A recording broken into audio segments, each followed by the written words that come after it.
Hello, peoples of the internet that decide to watch me for some weird, wacky reason. Not sure how the audio is gonna go. I'm thinking of buying maybe one of those fancy dancy little microphones. Just hello. But also let's not talk about my nails. I'm trying out this sort of one hand thing, you know, to help out with the gender fluidity. You know, just a representation of me. Also, I just really like nails sometimes. They can be annoying, I will say that. The best part though is just the little taps I get to do everywhere. But hello, peoples of the internet that decide to watch me for some weird wacky reason. So we're gonna be doing something different. That's why I legit have a glow down happening right now. My face is not having the best of days. You know, there's a couple craters happening, whole mountains, maybe hills. You know, hopefully you enjoy what I'm going to do today situation. My hair's not done, my makeup's not done, because you guys are going to be here with me doing something a little different from YouTube, a little similar to YouTube. I just had this idea, but at the same time I know a lot of people are going to probably be like, that's just doing this thing, right? And I'm like, I don't know. But if all of y'all probably know Bailey Sarian, who does her makeup and talks about like murder cases and all that stuff, I don't want to say it's kind of similar, because I like thought of this idea, so I'm like, genius, not really. But basically I like doing makeup looks that are inspired by a bunch of different random things. That could be inspired from a movie to just the way a tree looks outside. Very much my vibe when it comes to makeup. Everything has to be inspired by something with a little edgy emo twist onto it to make it my own look. So that's what we're gonna do, because I found something out that shook me to the core, and it is basically, let's just get on to the video. Okay, let's go. It's been a very long intro.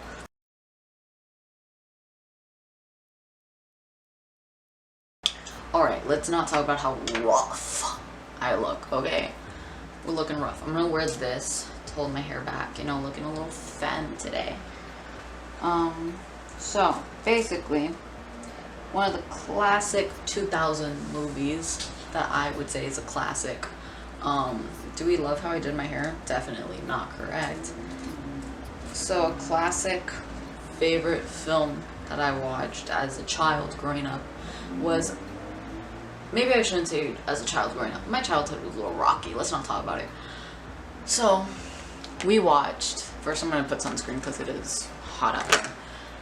Even though I'm not going to leave my room, it's fine. So Jennifer's Body. Washa.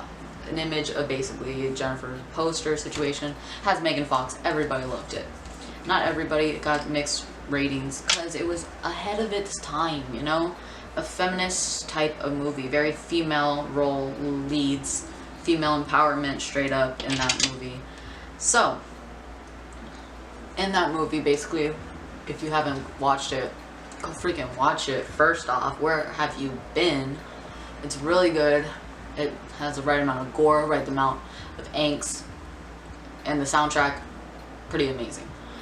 So basically that movie is about Megan Fox ending up freaking sacrificed, coming back as a demon, and sort of killing, you know, men, as well as the men who sacrificed her for fame.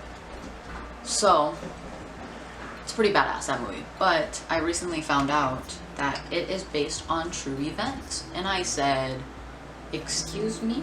There was a demon running around these streets?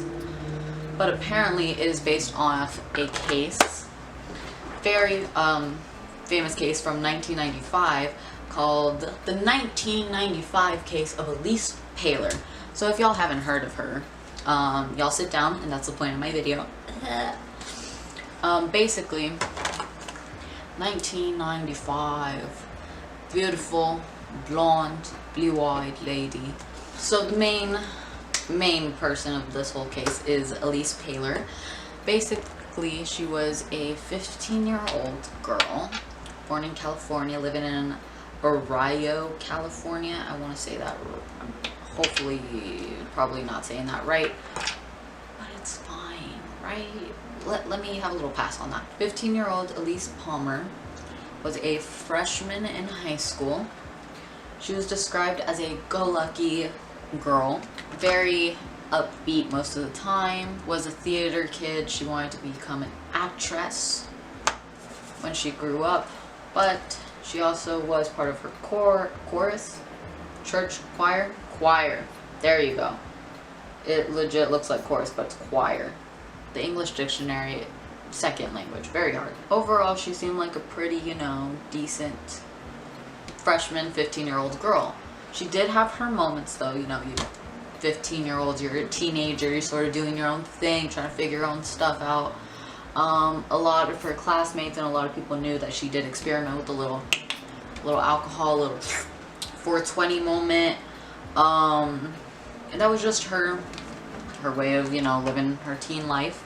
And because of that, alcohol and cannabis consumption, cannabis, marijuana, the whole ordeal, she did end up spending some time in rehab, aka like in the Mariposa Community Recovery Center. She met Jacob della Schmidt.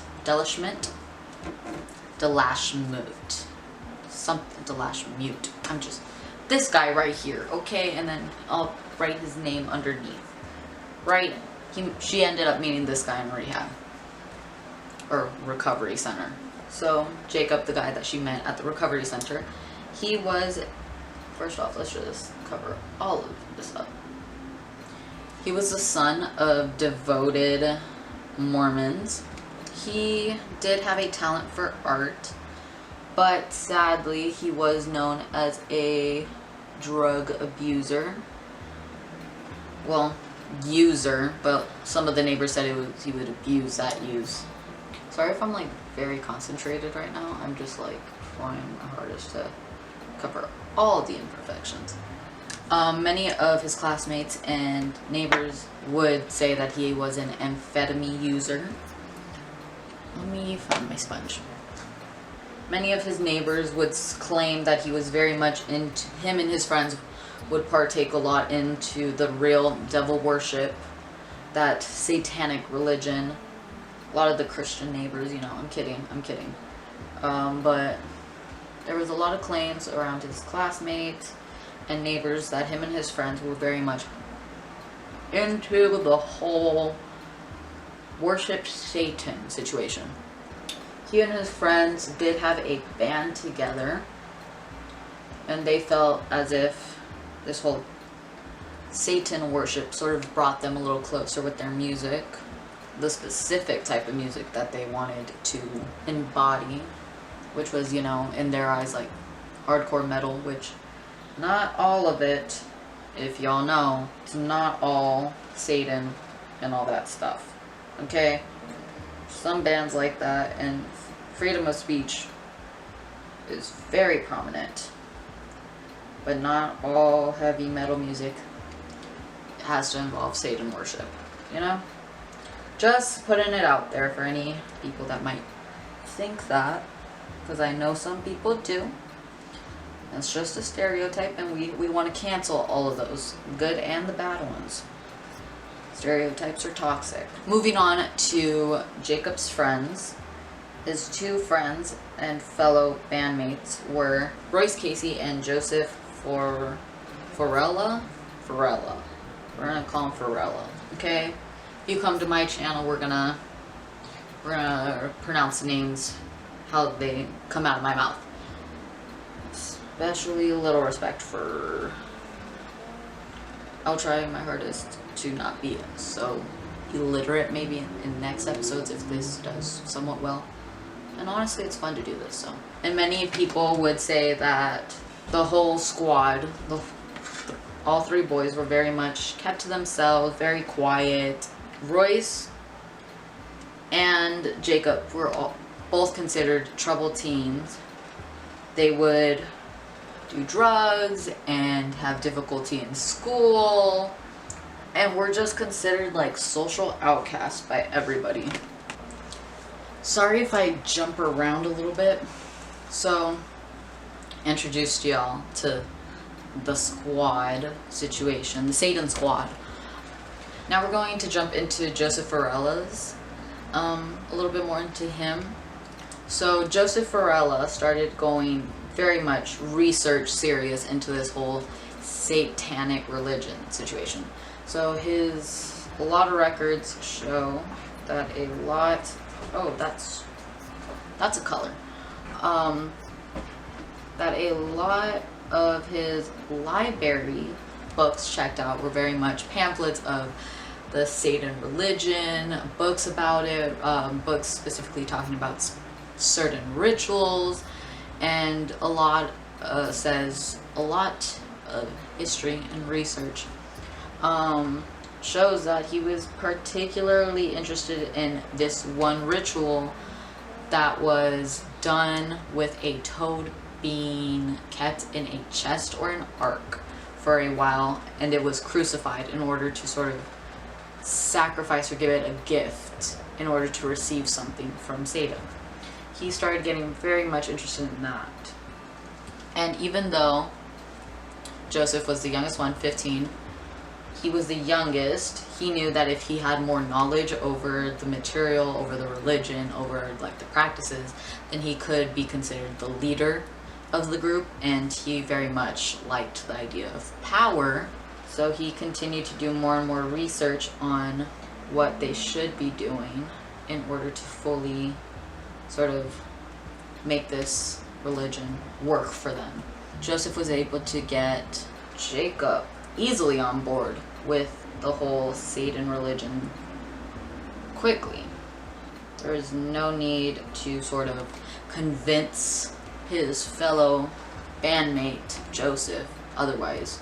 They were very much interested in the full ordeal, full sacrifice, full rituals, full crucifixion of a toad situation. To start off their rampage of, creating chaos, they started to dig up graves, go grave robbing. They even would plan out their next grave that they would choose to rob by putting stones around it. So like, hey guys, next time, circle that one right over there with stones. Next time we're gonna check out that casket. So things just started amping up very much with the ways that they were starting to practice this new religion of theirs. And all of a sudden, in their high school, there was rumors going around that a certain squad of boys were looking to, make the biggest gift of them all. And there was rumors that they were looking for a virgin girl to sacrifice for their religion. Obviously, nobody, I guess, took it seriously. No teen students or anybody reported it, and if they did, maybe the teachers or the staff or anybody didn't take it seriously. And if somebody had reported it, or some adult would have taken it seriously, just maybe, things could have been, avoided. But nobody decided that it was a big deal. Boys will be boys, as they say, which is stupid. But everyone was like, yeah, sure. Obviously, the students might have been scared too, because, we don't know how this whole Satan situation works. And maybe they didn't want to be, the next gift. I'll give them that. How's that eyebrow coming out?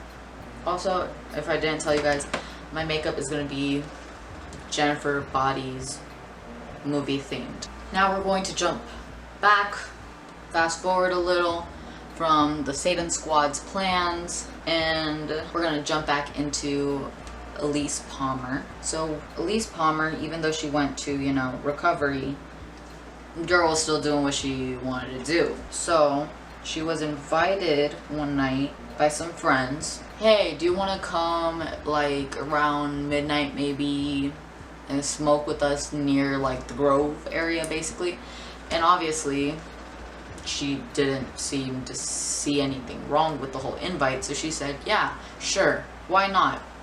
So one night she decides to sneak out of her bedroom and go out to, go smoke a little. Soon afterwards, in July 1995, her parents start reporting her missing.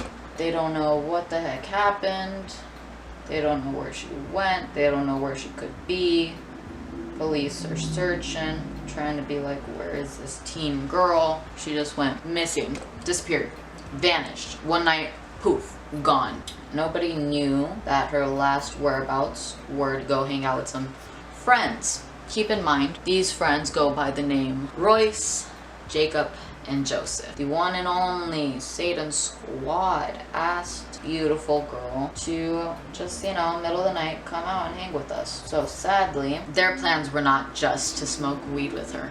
They needed to finish their religion. They needed to follow up on their plans that they had been making for quite some time now, and both pull through. So what occurs to this unexpected 15-year-old girl, you ask me? Well, instead of just smoking, some weed with the guys, with the homies, things get a little effed up real quick.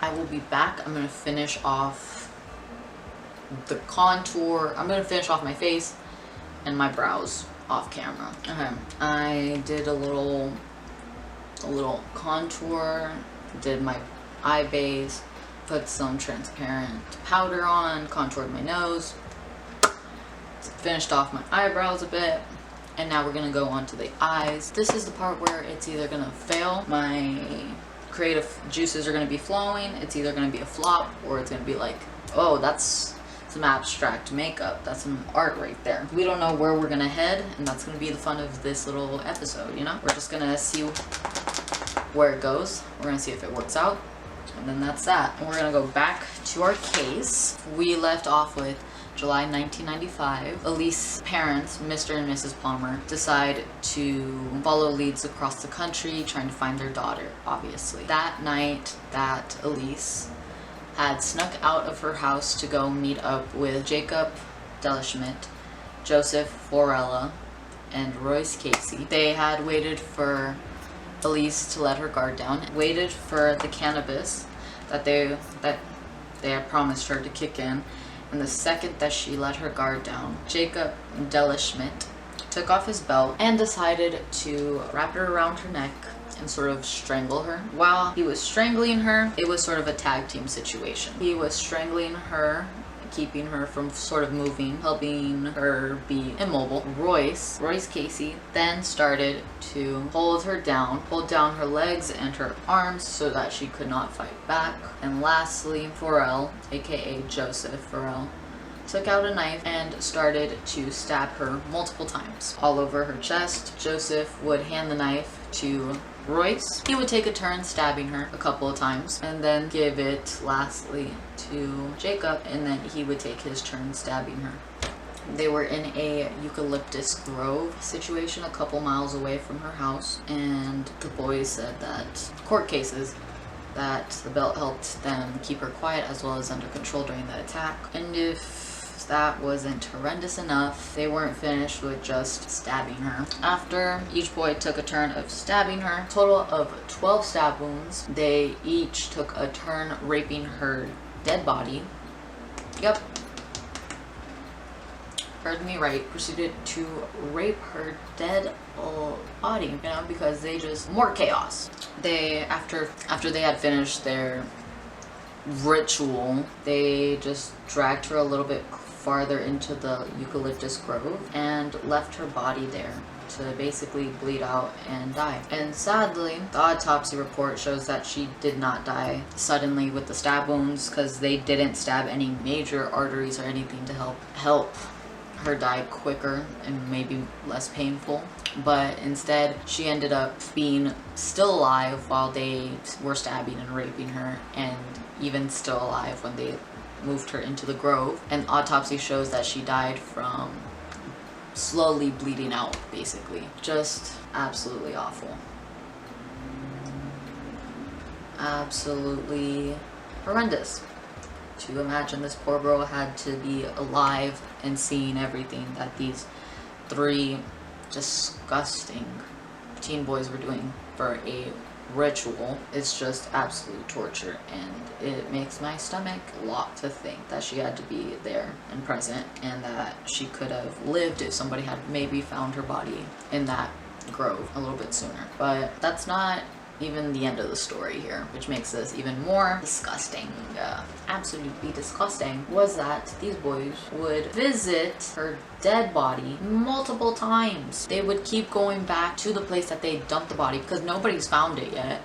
So nobody knows their hideout location of her. So they would go back multiple times to, you know, get their rockers off. And that's just, they have problems. They absolutely have problems. Clearly they weren't getting laid from living women. So they had to visit the poor girl that they killed to, you know, do their business with and continue to go back and do their business with. We don't know exactly how many times they went back to that body. They never fully disclosed how many times they went back to mess around, but they did say that they went back. In Jennifer's Body, the movie, basically, they do not, because obviously there's limits.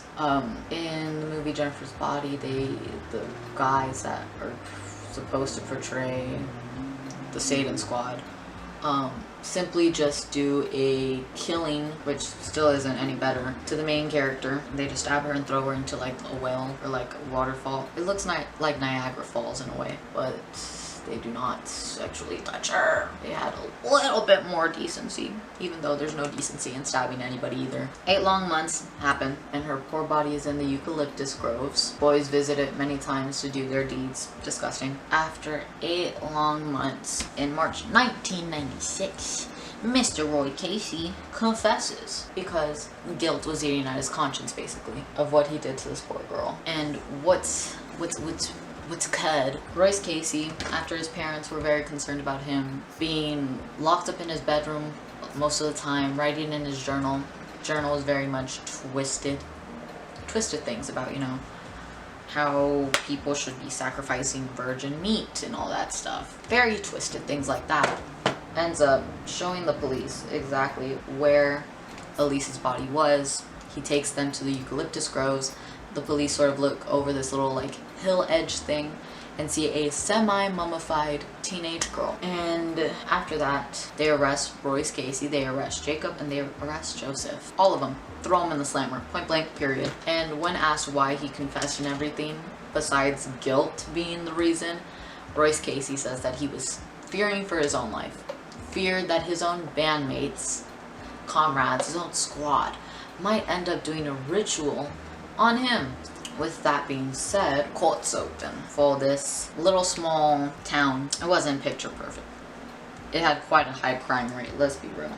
Many of the students from the high school will admit that they knew what had happened to Elise Palmer because of all the rumors that were being said. You know, the kids knew that there was a squad of teenage boys looking for a virgin to sacrifice.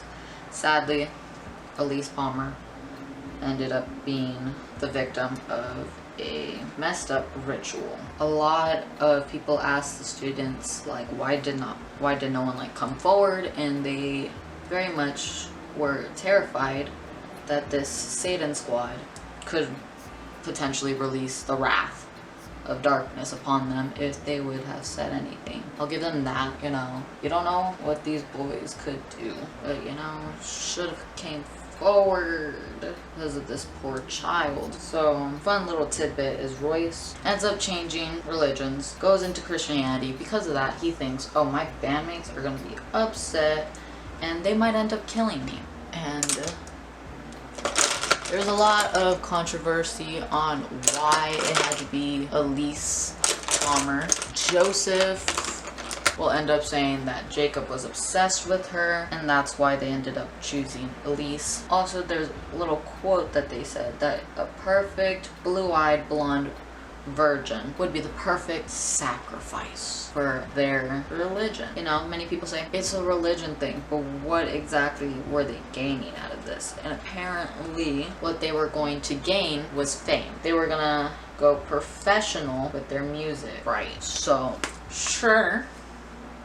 So this group of boys ended up confessing that they were inspired by their favorite band, Slayer, to end up sacrificing somebody in order to make their, you know, music, their band, become famous, you know, more professional. Because of that, the Palmers, aka Mr. and Mrs. Palmer, ended up trying to sue Slayer for the death of their daughter, which to us might seem a little crazy because freedom of speech. But they were trying, and it was maybe a way for them to help with their grieving process in order to seek, some justice for their daughter after all the horrible things that she had to go through.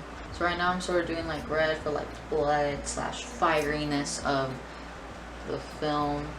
In the film, sadly, we get the victim coming back to life and sort of seeking her own justice on those that did her like that, as well as taking a couple extra people out, which she didn't need to, but But sadly, in the real case,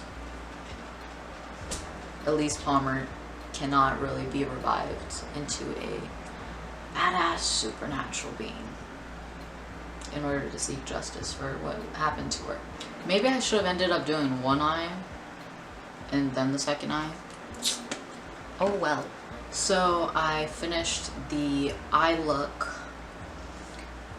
Whoa. My thing almost fell. My eyeshadow almost fell.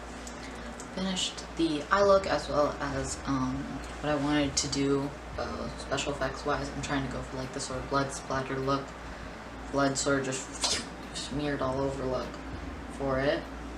Just an FYI, this is a Jennifer's Body, aka the movie inspired look. But for those, so thanks to the court justice system, all three boys were convicted of murdering as well as acts of necrophilia, a plan to murder, just a lot of stuff, enough to keep them in prison for 25 years, considering they were all underaged when they decided to torture this poor child. I would be wearing lashes, but it's not appropriate for this look. I'm trying to go for Royce. To this date, like right now, when this is uploaded, Royce is trying to get his parole. Royce was the oldest one, 17 at the time. He's the one that turned everybody in after turning Christian. He currently is in California prison, obviously, and is trying to ask for parole. The Palmer family, sees him as no threat when he goes out. They believe that he has reformed, that he's done his time and has changed. So they don't really see his parole as a problem. They don't see it as a problem, so they're just hoping that he's able to get parole. But at this time, it's going to be up to basically the Gavin Newsom whether he vetoes it or not. And the other side, so obviously Royce's lawyer is trying to get him out, trying to get him parole because of how young he was at the time. Meanwhile, everybody else is like, this crime is one of the worst. Because of that, they don't think that he deserves parole because of the brutality of such a crime. Alright, so I hope that's clumpy enough. For the lashes, I just put on mascara because this look, I want it to look more, more focused on the eyeliner. Kind of give those lashes from that one scene when she's very messy, So, what do you guys think of this whole case, as well as the similarities and differences between its inspiration for the Jennifer's Body movie? Have you seen the movie? I hope you did watch it before watching this video, because if not, I hope I didn't ruin it for you. But yeah, this is my final look. I'm just gonna add a little gloss, a little chapstick, because I want most of the focus to be on my eyes, obviously, as well as blood splatter. So this is final look. Obviously, don't mind the child gloss. I thought it was clear gloss, and apparently there's sparkles.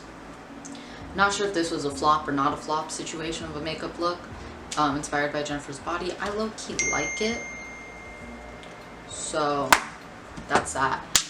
But what's your guys' opinions on this case? Do you think he should get parole, shouldn't get parole? What's your opinions on the similarities between the case and the movie Jennifer's Body?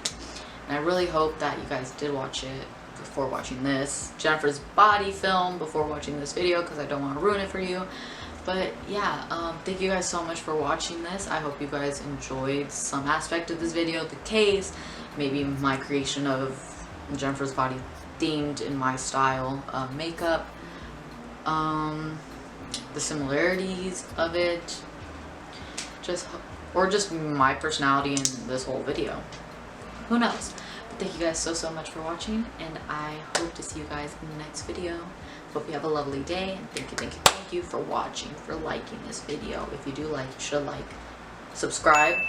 Please subscribe, because I honestly do not bug your subscription, so there shouldn't be a reason why not to subscribe, you know? You get an amazing variety content from somebody as tiny as me on this platform. Alright, hope to see you guys in the next video. Bye.